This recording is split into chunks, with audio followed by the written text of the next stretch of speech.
బోధన్ జిల్లా ప్రభుత్వ ఆసుపత్రిలో తీవ్ర నిర్లక్ష్యం. ఆప్ నేత జునైద్ అహ్మద్ ఖలీల్ మండిపాటు. బోధన్ పట్టణంలో జిల్లా ప్రభుత్వ ఆసుపత్రిలో వైద్యులు సిబ్బంది విధి నిర్వహణలో ఘోర నిర్లక్ష్యం ప్రదర్శిస్తున్నారని ఆమ్ ఆద్మీ పార్టీ నేత జునైద్ అహ్మద్ ఖలీల్ తీవ్రంగా విమర్శించారు. సమయపాలన పూర్తిగా పాటించకపోవడం వల్ల ఆసుపత్రికి వచ్చే పేద మధ్యతరగతి ప్రజలు తీవ్ర ఇబ్బందులు ఎదుర్కొంటున్నారని ఆయన అన్నారు. ప్రతిరోజు ఉదయం నుంచే రోగులు ఆసుపత్రికి వచ్చినా డాక్టర్ సిబ్బంది సమయానికి హాజరు కావడం లేదని ఆరోపించారు. దీంతో చికిత్స ఆలస్యం అవుతుందని ఆవేదన వ్యక్తం చేశారు.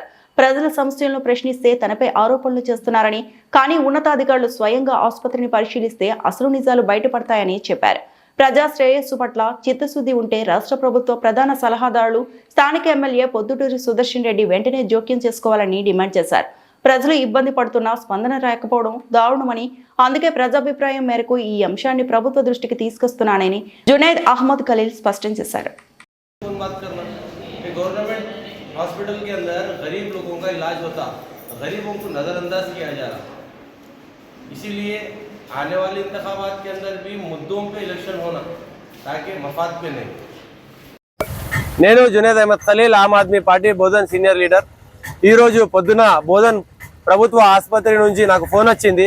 సార్, మేము ట్రీట్మెంట్ కోసం వచ్చాము, 9:30 అయిపోయినా కూడా ఇక్కడ డాక్టర్లు లేరు, చాలా బాధగా ఉన్నది, ఇక్కడ మాకు చూడేటోళ్ళు లేరు అని ఫోన్ రాగానే నేను వచ్చి చూశాను. నిజంగా చూస్తే చాలా బాధాకరమైన విషయం. ఏ ఒక్క డాక్టర్ కూడా లేరు, డెంటల్ లేరు, పీడియాట్రిషియన్ లేరు, జనరల్ ఫిజిషియన్ కూడా లేరు. మరి పేద ప్రజలు రాత్రంతా రోగానికి బాధపడుతూ 9 గంటలు అయిన తర్వాత గవర్నమెంట్ హాస్పిటల్కి పోయి చూపించుకోవచ్చు అన్న ఉద్దేశంతో ఇక్కడికి వస్తే ఇక్కడ 9 గంటల తర్వాత డాక్టర్లు లేకపోవడం చాలా బాధాకరమైన విషయం. మా బోధన్ ఎమ్మెల్యే పి సుదర్శన్ రెడ్డి గారు ఎప్పుడు నాపై చెప్తారు, నేను ఇక్కడ హరాసన చేస్తున్నాను, డాక్టర్ని ఇబ్బంది పెడుతున్నానని. ఈ డాక్టర్లు ఇక్కడ లేరు సార్. ఆ డాక్టర్లు లేరన్న న్యూస్నే, సమాచారాన్ని మీకు అందిస్తున్నాను. డాక్టర్లు ఇక్కడ 9 గంటలకు ఉండాల్సిన డాక్టర్లు లేరు సార్. ఆ 9 గంటలకు ఉండాల్సిన డాక్టర్లు ఇక్కడ ఉంటే ఆ వచ్చిన రోగులకు ప్రిస్క్రిప్షన్ ఇచ్చి మందులు రాస్తారు.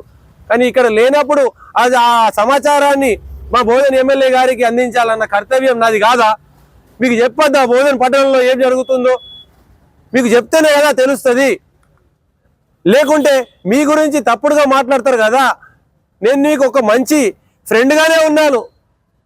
ఈ సమస్య నేను పోచారం శ్రీనివాసరెడ్డి గారిని చెప్పాలనా, లేకుంటే సాబికా ఎమ్మెల్యే షకీల్ అహ్మద్ గారిని చెప్పాలనా? మీరు మా ఎమ్మెల్యే కాబట్టి మీకే చెప్పాలి కదా. ఎమ్మెల్యే అంటే పబ్లిక్ సర్వెంట్ అంటే పబ్లిక్ పనులు చేయాలా. పబ్లిక్ పనులు చేయాలంటే పబ్లిక్ సమస్యలు ఏమున్నాయో మీకు తెలియజేయాలా. ఆ సమస్యలు మీకు తెలియజేస్తే మీరేమో మమ్మల్ని ఇబ్బంది పెట్టాల్సి, మమ్మల్ని ఇక డాక్టర్ని ఇబ్బంది పెడుతున్నారని మీ చెవిలో ఎవరో వస్తే మీరు అది చెప్తున్నారు. ఇది కరెక్ట్ కాదు సార్. డాక్టర్లు 9 గంటలకు ఉండాల్సిన డాక్టర్లు ఇక్కడ ఉండాలా. ఎలాగైతే గవర్నమెంట్ స్కూల్ టీచర్లకు మీరు ఫోటోలు కొట్టి పెట్టమంటున్నారో, ఆ డాక్టర్లకు కూడా ఇక్కడికి వెళ్ళి ఫోటోలు కొట్టి వాట్సాప్లో డిఎంహెచ్ఓకి పెట్టమని చెప్పండి. ఎందుకు భయపడుతున్నారు? ప్రైవేట్ వైద్య సంస్థకు ప్రభుత్వాలు భయపడుతున్నాయి. ఎందుకు భయపడుతున్నాయి? ఢిల్లీలో ఆమ్ ఆద్మీ పార్టీ, పంజాబ్లో ఆమ్ ఆద్మీ పార్టీ ఎంత వైభవంగా వైద్యాన్ని, ఉచితంగా నాణ్యమైన వైద్యాన్ని అందించింది. దాన్ని స్ఫూర్తిగా తీసుకోవాల్సిన మీరు ఎందుకు తీసుకోవటం లేదు? దయచేసి ఎమ్మెల్యే సుదర్శన్ రెడ్డి గారు, బోధన్ పట్టణ ప్రజలు, పేదోళ్ళు కానీ ఉన్నోళ్ళు కానీ అందరూ ఒకటే ఓటు వేస్తారు. అందరిది ఒకటే హక్కు. ఆ ఒకటే ఓటు అందరికీ సమానమైన హక్కు.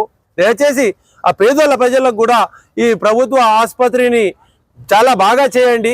డ్యూటీ డాక్టర్లను టైంకు వాళ్ళు వచ్చే విధంగా ప్రయత్నించండి. పేద ప్రజలకు సహాయం చేయండి అని ఈ సందర్భంగా బోధన్ ఎమ్మెల్యే సుదర్శన్ రెడ్డి గారిని కోరుతున్నా. జై హింద్, జై ఆమ్ ఆద్మీ. మరిన్ని అప్డేట్స్ కోసం మా ఛానల్ ని సబ్స్క్రైబ్ చేయండి.